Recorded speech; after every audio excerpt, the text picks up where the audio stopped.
kubu daga. Ya, abang pulang ke Bagas kampung tiga. dulu ya. Mau tengok lebah mbak. Ya baik, Aduh. hati-hati ya. Bawa dia jalan petang-petang ini. Agak Sudah sibuk Kenapa juga. kamu ketawa tuan?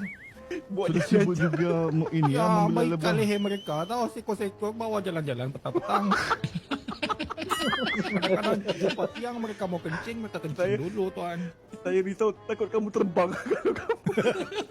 Amba bawa 10 saja dulu. Tuan Gagak. Ya bawa semua ya.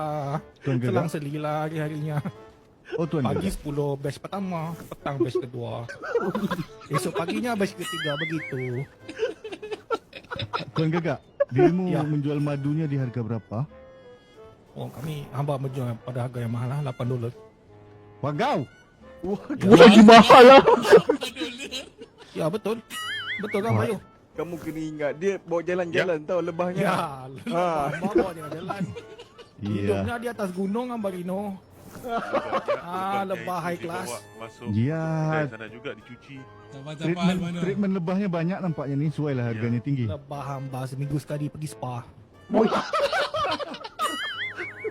Ya. Yalah, hamba pulang dulu.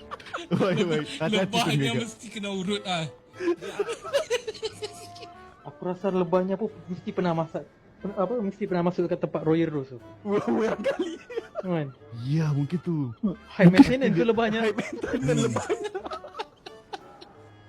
Dia bawa jalan-jalan ke Royal Rose itu ya. Ya. Aku pun tidak berani masuk. Lebahnya sudah masuk. Tidak, sekarang ni mana yang lain ni? Kemana mereka hilang ni? Tidak tahu, saya sudah